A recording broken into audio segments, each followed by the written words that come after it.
Israel की जानिब से ईरान के जौहरी तंसीबात, फौजी क़यादत और एटमी साइंसदानों पर हमलों के 18 घंटों बाद ईरान ने भी कल रात इजराइल के कई मकामात पर जवाबी हमले कर दिए हैं, जिसके बाद मशरिक़ वस्ता में जिस जंग के खतरात का इजहार किया जा रहा था वो अब बाकायदा शुरू हो चुकी है।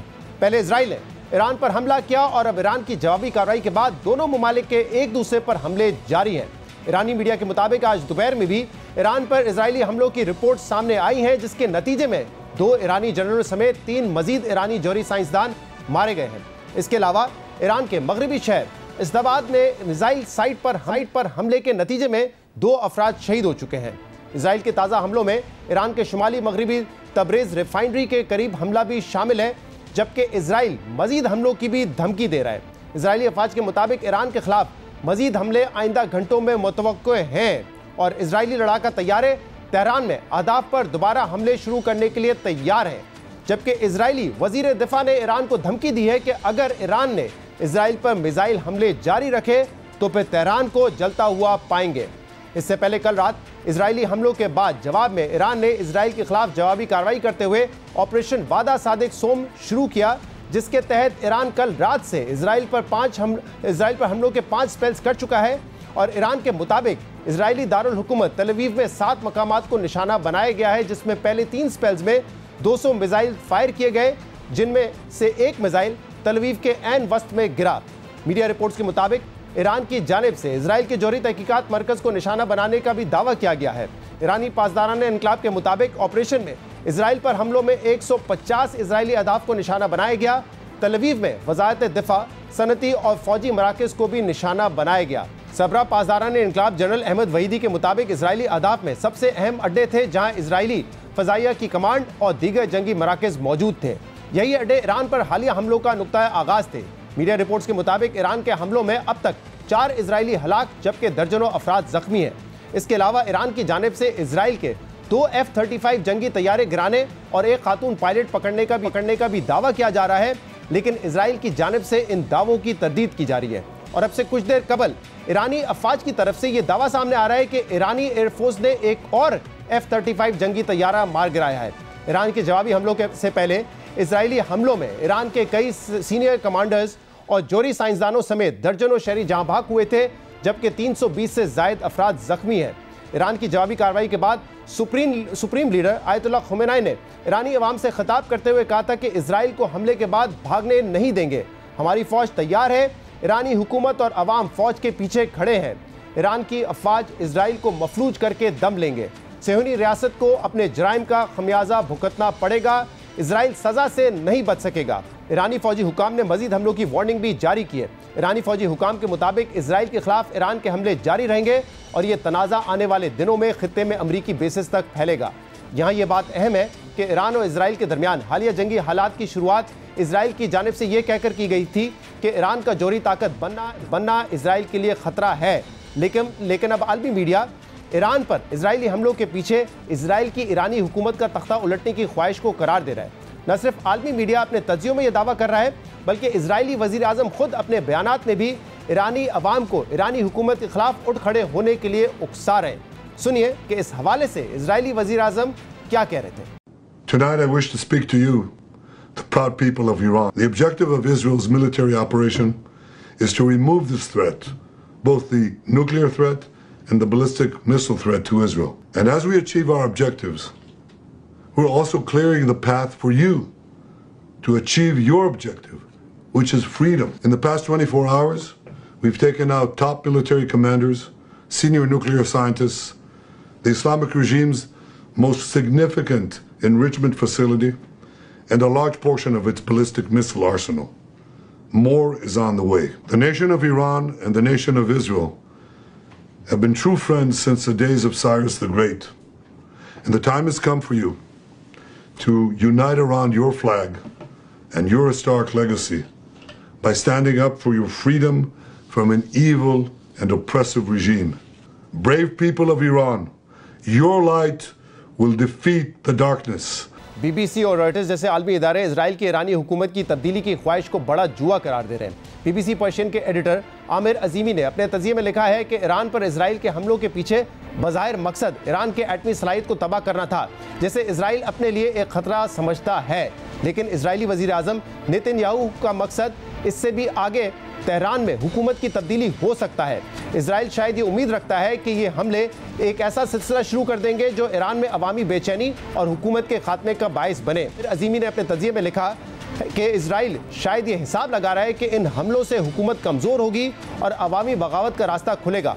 कम अज़ कम नेतन्याहू की यही उम्मीद है, लेकिन ये एक बहुत बड़ा जुआ है। अजीमी के मुताबिक अभी तक कोई सबूत नहीं है कि ऐसा रद्द-ए-अमल शुरू होगा, और अगर हो भी जाए तो ये कहना मुश्किल है कि इसका नतीजा क्या निकलेगा। ईरान में असल ताकत उन लोगों के पास है जो मुसल्लह अफवाज और मईशत पर काबिज हैं, और उनमें से ज़्यादातर सख्त गिर हार्डलाइनर्स हैं जो कि पासदाराना इनकलाब और दीगर गैर मुंतखब बॉडीज़ में हैं, जिन्हें बगावत करने की ज़रूरत नहीं है क्योंकि वो पहले ही इक़्तिदार में हैं, बल्कि वो ईरान को मज़ीद सख्त और टकराव के रास्ते पर ले जा सकते हैं।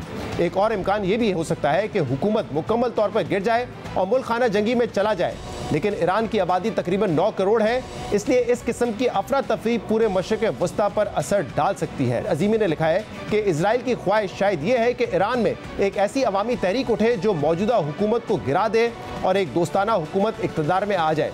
लेकिन सवाल यह है कि वो मुतबादिल कौन होगा, क्योंकि ईरान की अपोजिशन जमातें पिछले कुछ बरसों में काफ़ी बिखरी हुई हैं और कोई वाज़ेह लीडर सामने नहीं आया। 2022 में जन जिंदगी और आज़ादी वाली तहरीक के बाद कुछ ग्रुपों ने इत्तेहाद बनाने की कोशिश की थी, लेकिन वो ज़्यादा देर चल ना सके क्योंकि इस बात पर इख्तलाफ हो गया कि क़यादत कौन करेगा और नई हुकूमत कैसा निज़ाम रखेगी। इजराइल शायद ईरान के साबिक शाह के बेटे रज़ा पहलवी को भी मुतबादिल के तौर पर देख रहा हो, जो कि जिला वतनी में हैं और कई गैर मुल्की हुकूमतों से हिमायत हासिल करने की कोशिश कर रहे हैं, और उन्होंने हालिया बरसों में इजराइल का दौरा भी किया था। अगरचे वो कुछ ईरानियों में मकबूल है, लेकिन ये कहना मुश्किल है कि वो हुकूमत गिराने के लिए एक मौसर ताकत बन सकते हैं। अजीमी के मुताबिक उनके अलावा भी कई सियासी कुव्वतें हैं, जिनमें से कुछ सेकुलर जमहूरियत, कुछ पार्लिमानी बादशाहत और कुछ दूसरा निज़ाम चाहती हैं। लेकिन फिलहाल ये कहना कबल वक्त होगा कि जुमे के हमलों के नताइज क्या निकलेंगे। लेकिन पिछले साल ईरान और इजराइल के दरमियान जो झड़पें हुई, उनमें यह नज़र नहीं आया कि ईरानी अवाम ने उसे हुकूमत गिराने का मौका समझा हो। अलबत्ता इस बार के हमले कहीं ज़्यादा शदीद और तबाहकुन हैं, इसलिए हालात किस तरफ जाते हैं ये अभी वाज़ेह नहीं है। बहरहाल ईरान पर इजरायली हमलों और ईरान की जवाबी कार्रवाई के बाद कल अक़वाम मुत्तहिदा के सलामती कौंसिल का हंगामी इजलास बुलाया गया, जिसमें पाकिस्तान समेत कई ममालिक ने इजरायली हमलों की मज़म्मत की है। सिक्योरिटी काउंसिल की मीटिंग में पाकिस्तानी मंदूब आसिम इफ्तिखार का कहना था कि पाकिस्तान ईरान पर इजराइल के गैर कानूनी हमले की मज़म्मत करता है और ईरान के साथ भरपूर यकजहती का इज़हार करता है। आसिम इफ्तिखार का कहना था कि ये रवैये इजराइल के गैर ज़िम्मेदाराना रवैये की तौसीह है, जबकि ईरानी मंदूब का कहना था कि इजरायली जहारियत पर खामोशी ने उन्हें और हर सुर्ख लकीर अबूर करने का हौसला दिया है।